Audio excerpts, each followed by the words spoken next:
Bonjour à toutes et à tous et bienvenue sur cette quatrième et dernière manche de ce Sumo Championship, un tournoi organisé par la BAM, divisé en deux, un organisé en juillet et l'autre en août, où le top 4 de chaque poule est qualifié pour une grande finale fin septembre. Heureusement, je suis déjà qualifié d'office, mais j'ai quand même envie de terminer premier sur ce championnat avant la grande finale. Et pour ça, je dois être au minimum top 4 sur cette dernière course, sur cette dernière manche. D'ailleurs, cette manche, ça sera une course d'endurance de 40 minutes sur Spa de nuit, sur le circuit des 24 heures de Spa, avec 3 litres par seconde de ravitaillement d'essence. Donc il faudra prévoir un très long pit-stop, aux alentours de 1 minute, avec une dégradation des pneus et une consommation d'essence donnée au hasard 15 minutes avant la course. Et le résultat a été donné, c'est x5, soit le combo, le pire combo en fait qui peut être donné, le pire scénario. On peut utiliser les groupes 3 pour cette course et j'ai décidé de choisir la Nissan GT-R parce qu'elle a une bonne usure et surtout une bonne conso d'essence et des très bons chronos, un très bon rythme. Et nous revoilà donc pour cette qualification, une qualification qui est dure 10 minutes seulement, qui peut être beaucoup, hein, c'est souvent la norme dans ce genre de championnat, mais sur ce circuit, avec cette pit lane assez longue, 10 minutes c'est très très peu. Alors je sais pas si vous avez remarqué, mais je suis allé très très vite sur la pédale d'accélération, parce que quand on a fait des tests la veille de ces courses avec mon équipe, on s'est rendu compte que la qualification, faire 2 tours, c'était très très très short. Donc c'est tout de suite un combat. Comme on peut le voir, en fait là le principe c'est vraiment de ressortir le plus en avant possible. Et c'est pour ça que j'essaie de dépasser Diabolo qui lui ne se laisse pas passer, hein. Je pense qu'il avait la même idée en tête. Avec devant, il me semble un fou du volant je crois, c'est Gwened. Qu'il fallait passer à tout prix. Je me loupe un petit peu, donc c'est vraiment un peu la course avant la course. Pour pouvoir vraiment faire 2 tours en soft. Donc vraiment une qualification très tendue de A à Z. Là vraiment on n'avance plus dans le tour d'entrée de chauffe. Où vraiment j'essaie de dépasser sur l'extérieur puis l'intérieur Gwened qui se laisse pas passer, qui se laisse pas faire non plus, mais voilà, c'était un petit entraînement de dépassement avant le début de la course. Mais il reste quand même déjà plus beaucoup de temps au compteur pour faire ce tour. Alors le voilà, le début de ce tour, non, la fin de ce tour d'ailleurs, qui n'était pas forcément très intéressant, mais direct, immédiatement, 1, 2, 17, 967. Ouais, j'ai pas voulu perdre de temps. Très peu de monde, enfin il y avait beaucoup de monde derrière qui était gêné, parce qu'il y avait un gros tas de personnes, on va dire, un gros tas de voitures qui étaient bloquées entre elles. Donc j'étais le seul, l'un des rares pilotes à avoir fait un tour complet. Et rebelote, là on peut voir que je sors des stands pour essayer de faire ce deuxième tour, et il y a déjà 2 minutes de compteur, sachant qu'un tour fait 2 minutes 17, 18, 19. Donc c'est déjà la guerre. Donc il y avait déjà Bruno devant moi que j'essaie de passer à tout prix. Et ça va vraiment être très très short. Ça va se jouer à pas grand chose pour pouvoir faire un deuxième tour.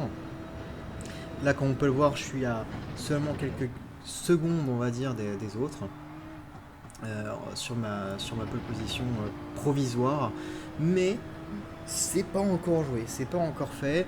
Mes concurrents, donc Benoît, que vous pouvez voir en deuxième position, Diabolo en 5ème et Eleris qui n'a pas encore fait un tour complet, il me semble, il est en stratégie entre guillemets décalée pour sa qualification. Et là voilà, le temps qui baisse petit à petit, donc ça c'est vraiment mon tour de chauffe. Et j'essaye de démarrer ce 5ème tour de qualif, ce deuxième tour de qualif complet on va dire. 3, 2, 1, à la seconde près j'arrive à traverser cette ligne d'arrivée, alors que justement derrière moi Bruno n'a pas réussi à une seconde près il me semble. Et donc voilà, c'est parti pour le tour.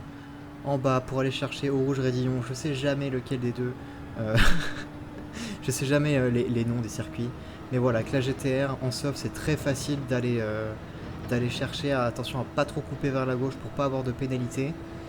Et surtout la petite astuce ici c'est de rester en 5ème et ne pas passer la 6ème, d'aller vraiment chercher le rapport le plus haut possible pour gratter quelques km/h, freiner au début du vibreur est resté vraiment solide. Passer la troisième directement pour avoir vraiment pour avoir du grip directement. Et avec ce long droite qui m'a posé beaucoup de soucis. Certains passent la première, j'ai intuition, j'ai passé la deuxième et direct la troisième pour avoir encore plus de grip et avoir une accélération directe. La deuxième pour la faire pivoter, mais c'est pas réellement nécessaire. Et la troisième directement pour ressortir avec ce long gauche où on peut perdre énormément de temps, hein, plusieurs dixièmes. Je le prends plutôt pas si mal que ça, je l'aime plutôt bien. J'aurais pu prendre encore plus large que ça, accélérer plus tôt, mais plutôt satisfait.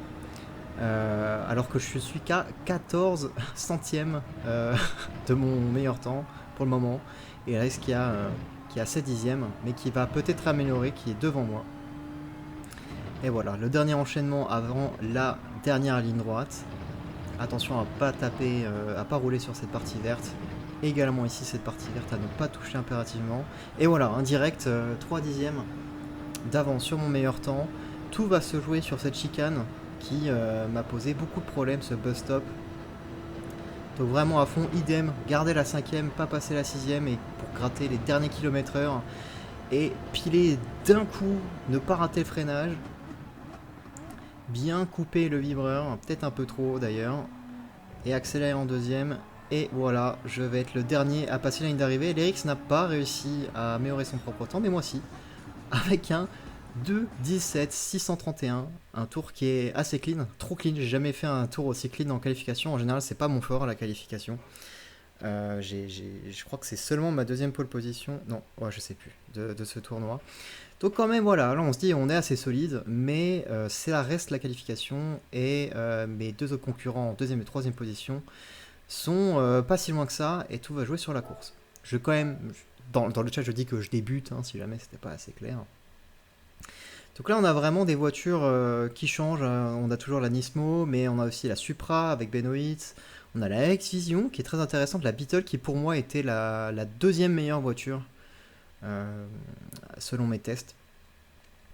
Mais voilà. Ce départ sur une course aux alentours de 17 tours où la stratégie est de démarrer en médium. Voilà, démarrer en médium, faire 8 tours en passant les rapports à 3 quarts. Et enfin faire 9 tours également en médium en shiftant de moitié pour tenir vraiment ces 17 tours.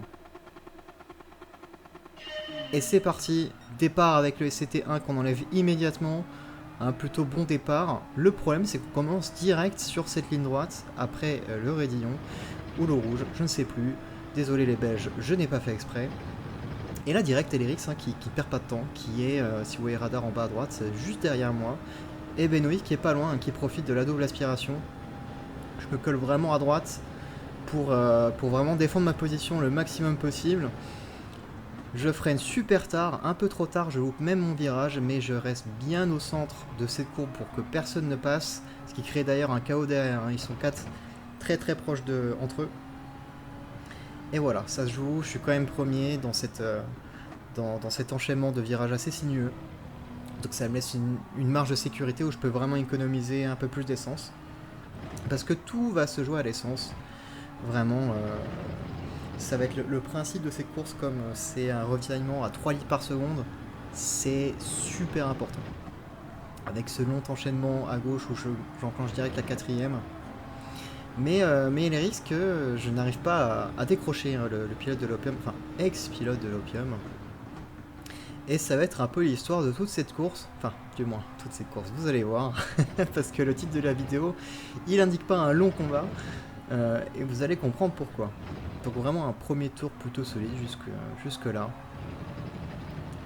Mais voilà, on avait vu également pendant l'entraînement que l'aspiration allait jouer un très grand rôle, à la fois dans la course mais au global, mais surtout par rapport à l'économie d'essence. Et l'Erix, je pense, est bien au courant de ça. Même si je pense qu'il s'est beaucoup moins entraîné que moi, bah, ça reste un pilote très solide, ça reste un pilote A+, et il va en profiter jusqu'au bout. Et c'est ce qu'il va faire. Comme vous pouvez le voir, hein, dans le radar, il est juste derrière moi, Benoît également pas loin. Et là, il y a un problème que j'appelle le problème de la pole position. C'est-à-dire que quand on démarre premier avec des circuits, avec des longues lignes droites comme Spa, Monza ou ce genre de choses, parfois la pole position, c'est la pire position à avoir. Il faut parfois être deuxième. Et du coup, parce que là, j'économise beaucoup moins d'essence que LRX derrière qui profite de l'aspiration et passe les rapports plus tôt. Et ça, c'est problématique. Mais c'est pas grave, je vais y remédier moi-même parce que je coupe un tout petit peu ce virage et je prends cette magnifique pénalité de 5 dixièmes. Alors là, le travail, c'est très important, ça va être de rester devant jusqu'au bout avant de servir cette pénalité. Si LRX me passe devant, c'est trop tard, je vais avoir un écart trop grand. Donc j'en ai profité pour un peu marteler la pédale d'accélération. J'indique que je vais à gauche, je le laisse passer. Il profite d'un bon momentum avec l'aspiration. Benoît est presque trop loin pour en profiter. Et quelque part, cette pénalité, c'est l'une des meilleures choses qui m'est arrivée dans cette course parce que désormais, je ne suis plus premier. Je suis deuxième. Je peux enfin enlever ce radar et me focus sur mon économie d'essence. À ce moment-là de la course, je ne savais pas à quel point il me restait de l'essence, si j'avais du surplus ou du manque d'essence. Et il se trouve justement que j'ai du surplus. J'ai 0,6 tours d'avance. Et je vais en profiter pour vraiment rattraper LRX. Juste se rapprocher le plus possible de son aspiration et économiser à mon tour. Parce qu'on est déjà qu'au tour 3, le prochain arrêt il est au tour 8, donc ça me laisse, on va dire, 7 tours de plus pour en profiter un peu plus. Voilà, donc là vous pouvez voir l'écart en haut à gauche, il était presque d'une seconde, et ça augmente petit à petit, encore, et encore, et encore, et encore, jusqu'à 7, 6 dixièmes. Donc vraiment quelques dixièmes de gagner juste sur une ligne droite à économiser de l'essence. Donc c'est quand même assez bénéfique de rester derrière. Donc là on avance un tour après, au tour 4. Tout se passe bien, j'économise de l'essence, mais aïe, a coupé un petit peu trop le bus stop. Petit spin de la part de LRX, mais il a réussi à la rattraper avec son volant. Et pénalité de 5 dixièmes. Et là, c'est le problème, c'est que tout à l'heure, j'avais la pénalité, j'étais devant, ce qui fait que je pouvais me raccrocher au train de LRX avec l'aspiration. Sauf que là, non. Je suis derrière, et si je prends la pénalité, c'est foutu. Donc j'ai pas le choix, je suis obligé d'attaquer. La stratégie, c'est vraiment de passer devant lui, avant de prendre la pénalité. Donc je me colle vraiment à son train arrière, sans mauvais jeu de mots bien sûr. Je lift un petit peu la pédale d'accélération, pour vraiment avoir l'envol parfait. Je vais presque au rupteur. Je vais même au rupteur avec la 5ème pour avoir tous les km/h nécessaires pour le dépasser. Il défend pas sa position, je pense qu'il comprend ce que je veux faire. Il freine même beaucoup plus tôt. Et voilà, je suis devant. Donc si je reste devant, ça m'oblige quelque part. Enfin, c'est plutôt une bonne nouvelle parce que ça fera comme la première pénalité où je vais pouvoir rester derrière. Mais le danger, c'est quand même qu'il ne me passe pas devant de nouveau. Ce qu'il risque de faire. D'ailleurs, il est très très proche de moi. On peut voir un truc qui est vraiment difficile à gérer sur cette course, c'est de nuit. C'était une première pour moi d'ailleurs, c'est d'avoir les feux de la voiture arrière qui juste flash à votre gauche, à votre droite. Et on se dit, ah, quelqu'un va plonger, quelqu'un va pas plonger. Donc c'est un petit peu perturbant. Il faut vraiment rester concentré. Il reste à l'extérieur. Je défends ma position. Il tente quand même l'extérieur, hein. Il est malin. Hein. Il sait que la ligne va arriver bientôt. Mais je lui bloque la porte. Gentiment bien sûr, avec respect. Le plus important. Et les deux derniers virages. Le dernier virage avant la pénalité. Vraiment très important de prendre ce virage correctement et de pas rouler sur cette partie verte. Chose qu'il fait également, hein, qui reste un peu bloqué. Et il passe. Après ma pénalité. Mais tout va bien. Je peux rester derrière lui avec l'aspiration. Donc le principe vraiment, ça va être sur ces derniers tours avant le tour 8 d'économiser un maximum d'essence. Là il me reste 0,4 tours de rab. Donc vraiment le principe ça va être de rester derrière lui comme il faut. Est-ce que j'aurais pas fait une erreur? Non. Ah oui, voilà. Là, il s'est dit, je veux économiser de l'essence aussi. Il ralentit quand même beaucoup pour que je le laisse passer. Hein. Mais non, je le bump pour lui indiquer que non, mon coco, t'es bien devant. et tu vas rester devant. Il ralentit quand même énormément, hein. Il se loupe son virage exprès, il me laisse passer. Je dis bon bah tant pis, c'est pas grave. C'est le dernier tour avant de rentrer au stand. C'est peut-être le moment d'essayer d'utiliser l'essence qui me reste pour creuser un écart un maximum possible. Tout va se jouer à ce virage. Je prends plutôt correctement. Le problème, c'est que lui derrière est beaucoup trop proche pour pouvoir tenter une échappée. On n'est pas au Tour de France, mais quand même. Donc je chiffre super tôt. Je vais même passer la 6ème avant le début de ce virage-là. Cet enchaînement, ce qui est très très long, je perds même des kilomètres/heure. Pour essayer de faire en sorte qu'il passe devant, de nouveau. Sauf que non. Il me retourne l'appareil et... non, je parle pas de l'appareil dentaire bien sûr. Il me retourne l'appareil et il me pousse de nouveau. Il fait du bum raft. Donc c'est pas grave, j'en profite quand même. Et là, vient le moment fatidique. J'entends une musique bizarre, j'entends une musique étrange. Je shift encore plus fort, je spin un petit peu, je rentre dans les stands avec LRX derrière moi. Et je rentre, j'accélère le plus fort possible. Je mets au ralenti et là l'erreur qui débarque. Je clique trop vite. C'est la fin. La course est terminée en un seul instant. J'ai mis les softs au lieu des médiums. Et ça, c'est catastrophique. Et je m'en voulais extrêmement parce que les softs ne durent pas longtemps. Ils durent que 4 ou 5 tours. Ce qui est pas assez pour finir la course. Parce qu'il reste 9 tours à faire. Et je voulais juste vous laisser ce moment de refuel qui est extrêmement long. Ce moment-là, c'est le temps que j'ai trouvé extrêmement long à dire putain, merde, quel con, pourquoi j'ai fait ça. Et voilà, c'était vraiment un coup dur. Parce que tout le monde va ressortir en médium. Avec assez d'essence. Moi je vais devoir faire un deuxième arrêt. Ce qui... donc cette erreur, juste ce misclick à choisir les pneus soft, ça m'a coûté, on va dire, un pit stop en plus qui au total fait aux alentours entre 45 et 1 minute.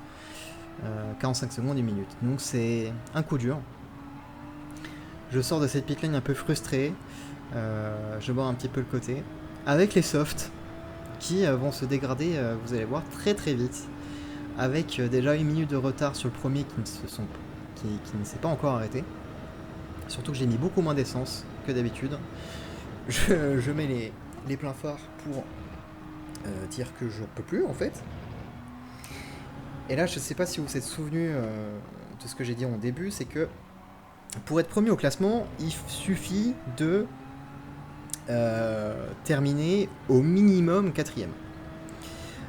Donc le but, ça va être peut-être de profiter de cette stratégie décalée pour créer un écart et atterrir peut-être à la 2ème, voire 3ème, voire 4ème position. Tout va dépendre des autres et de moi-même. Mais là, on est vraiment au début du 2ème tour avec les softs et ils sont déjà quand même pas mal usés. Et l'Erix sera beaucoup trop loin, il a déjà gagné d'avance, sauf erreur de sa part, ce qui lui est déjà arrivé hein, sur la manche 2, on s'en souvient peut-être. Mais voilà, j'utilise ces médiums, ces tendres, et j'utilise à fond. Et là, vraiment, c'est 4 tours après. 4 tours après, regardez l'état de ces pneus. Ce sont plus des pneus, ce sont des serviettes qui sont collées à mes jantes. Ça ne grippe absolument pas, c'est horrible. Ah là, je peine difficilement à faire pivoter la voiture. Et de nouveau sur la gauche, et de nouveau sur la droite. Il me reste plus d'essence, et voilà. J'ai réussi seulement à gagner 7 secondes par rapport à l'Erix. Avec les pneus tendres. Face au cap initial en sortant des stands. Donc c'est vraiment trop insuffisant, vraiment beaucoup trop. J'ai quand même le meilleur tour à 2,19 que quelqu'un pourra récupérer plus tard avec les médiums. C'était vraiment médiocre. Donc, le moment fatidique, je vais devoir m'arrêter une 2ème fois. Et je croise les doigts pour avoir gagné quand même assez de temps, suffisamment de temps pour pouvoir ressortir au moins en 3ème place peut-être. J'ai du mal à voir sur le radar en haut à droite, sur le circuit. Je rentre dans la pit lane, attention à pas traverser la ligne. Et j'ai vraiment plus d'essence du tout. Je mets ce coup-ci les tendres et pas les médiums. Et là, ce coup-ci, je vous épargne quand même cet arrêt au stand qui est vraiment très très long. Et j'ai décidé quand même de prendre une décision, c'est de mettre beaucoup plus d'essence que prévu. Normalement, je peux en mettre beaucoup moins de ça, mais j'en mets quand même 4,2 pour pouvoir pousser à fond et surtout me avoir la garantie de faire le meilleur tour. Parce que je ne sais pas s'il y a d'autres personnes en soft qui sont trompées dans les stratégies. Je mange le mur. Voilà, juste parce que ma course n'est pas assez catastrophique et je sors même pas en 5ème position, mais en 6ème position. Avec seulement 7 minutes de temps restant et à 35 secondes du leader.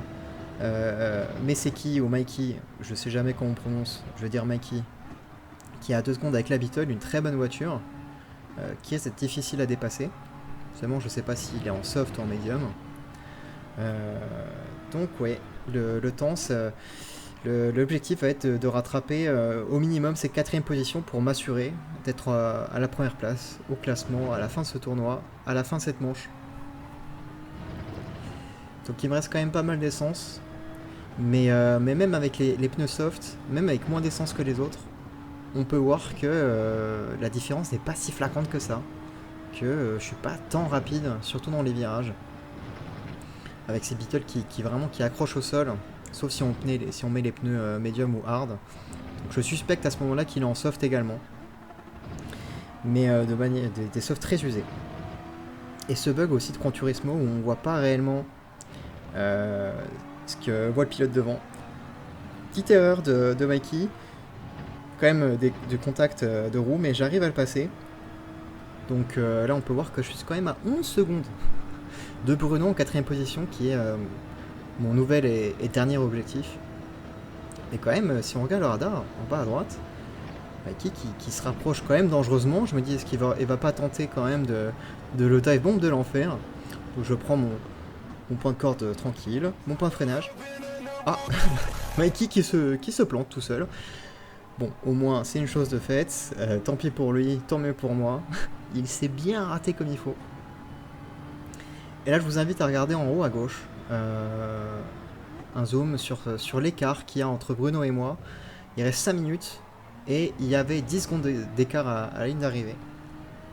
Et je vais laisser le tour en entier avec ces pneus soft qui sont voilà, en température idéale. Avec assez d'essence où je vais pousser vraiment à fond ce tour. Déjà 1 seconde de prix avec juste un seul virage et le raidillon. Et regardez la différence entre ceux qui économisent et quand on n'économise absolument pas, quand on fait un tour qualif, presque 1 seconde, non j'abuse peut-être un peu, mais vraiment 6 dixièmes de gagner juste sur la ligne droite. Sur le point de freinage, on passe directement à 8 secondes. J'ai déjà gagné 2 secondes en un seul secteur. Donc c'est quand même assez encourageant. Peut-être que Bruno économisait énormément, peut-être qu'il est en train de se battre avec Ben. On ne sait pas sur le moment. À mettre également la 3ème pour avoir une accélération plus clean. Il est déjà à 7 secondes. Peut-être un petit peu mordre. J'ai un petit peu mordu l'herbe sans faire exprès. L'enchaînement que je prends vraiment à fond. Là, dans ma tête, je suis énervé. Je vous le dis, j'en peux plus. J'ai fait la pire erreur de ma vie. Enfin, ouais, peut-être pas quand même, hein, faut pas abuser, ça reste un jeu. Peut-être à mordre un petit peu trop les vibreurs à gauche et à droite. À vraiment essayer de maximiser chaque sortie, chaque entrée de virage. Mais je suis trop énervé pour vraiment doser mes freins correctement. Et voilà, déjà, presque 5 secondes de gagner en un seul tour, en 2 secteurs sur Bruno. Vraiment la différence de pneus, la différence de stratégie, même si c'était pas du tout la bonne stratégie, on peut voir je suis seulement à 27 secondes, enfin déjà à 27 secondes face à l'Erix qui était juste derrière moi à l'entrée au stand. Voilà, couper le bus stop comme il faut. Petit spin quand même en sortie et direct je signe le meilleur tour de la course, un 2:17 835. Et là à ce moment là je me dis bon, je pense que celui-là personne n'ira le chercher. Et voilà, déjà en un tour, 6 secondes de rattraper sur Bruno, je pensais pas que c'était possible. Mais voilà, donc là on est quand même, il reste 1 minute au compteur. Je sais pas si je vais faire 16 ou 17 tours, je me dis quand même là, au moment où je suis là, je dis allez 17 tours c'est possible.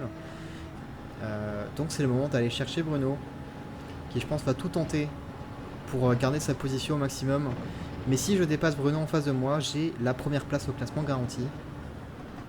Il se défend correctement, il positionne sa voiture à l'extérieur du virage. Et là, j'ai quand même meilleure accélération grâce aux pneus tendres. On est côte à côte avant le premier virage. Tout va se jouer au frein. Mais il n'y a pas à dire, les pneus tendres ont quand même un meilleur grip. Il a quand même l'aspiration, mais c'est pas suffisant. J'utilise beaucoup d'essence exprès pour le décrocher, et en un seul virage, je suis déjà à 8 dixièmes de lui. Donc il y avait rien à faire, je pense, pour lui avec les pneus médium usés. C'est assez difficile de tenir ses positions. Et seulement, voilà, c'est le dernier tour, il reste 3, 2, 1, et c'est fini, c'est le dernier tour officiellement. Le leader a 16 secondes. Sachez que j'étais à, il me semble, 36 secondes à vérifier dans la vidéo. J'ai quand même rattrapé un bon bout de temps, mais pas suffisant pour aller chercher cette troisième place peut-être. Est-ce que Ben va faire une erreur? Est-ce qu'il va être solide comme il a été dans tout au long de ce championnat? Pareil, comme Bruno tout à l'heure, vraiment le temps qui se réduit, l'écart. C'était à 7 secondes au début, on n'est plus qu'à 6 secondes, 5,8 désormais. Je donne tout, mais j'économise quand même un petit peu d'essence parce que j'ai quand même beaucoup tapé pour aller chercher Bruno dans la réserve. Donc vous voyez les pneus aussi tendres qui sont très usés, comme vous pouvez le voir en bas à gauche. C'est quand même très difficile désormais de s'aventurer dans ces virages assez sinueux de Spa. Spa qui est un circuit d'ailleurs que je maîtrise pas totalement, j'ai jamais compris pourquoi. Mais c'est un circuit qui est très technique, mine de rien. Voilà, l'écart qui est réduit à 5,3, 5,2. 5 secondes désormais. Mais le problème, c'est que ça va être un petit peu trop juste sur ce dernier secteur, avec juste le post-stop qui manque avant la ligne d'arrivée. Mais en tout cas, une victoire amplement méritée de LRX qui lui a joué sa stratégie, qui n'a pas fait d'erreur parce qu'une course c'est pas juste se préparer, c'est pas juste signer la pole position. Pour gagner il faut aussi faire 0 erreur, et j'ai fait l'erreur de choisir les softs, et c'est tout à son honneur également pour Struck qui a fait son premier podium, et Ben qui a 4,5 secondes devant moi. Je fais coucou aux caméras en faisant des appels de phare, quand même content d'être premier de mon classement, et voilà. 4ème position avec le meilleur tour, avec la pole position. Je peux considérer que c'est quand même une bonne journée malgré cette erreur. Et voilà le classement. Donc vraiment ce meilleur tour qui est loin devant tout le monde, mais c'est normal. Très peu de personnes avaient mis les softs, il me semble. Et comme quoi la réquisition était pas si mauvaise que ça. Donc voilà, Bruno, Diabolo, Loudoun, Yuri Boyka, Gwened et Mikey qui je pense va prendre une pénalité parce qu'il a eu des pneus trop usés vers la fin, qui complète ce classement. Et voilà, ça veut dire que je suis à 87 points au total. J'ai réussi à gagner cette course là, également ce championnat, et on se dit rendez-vous peut-être à la finale. Salut tout le monde.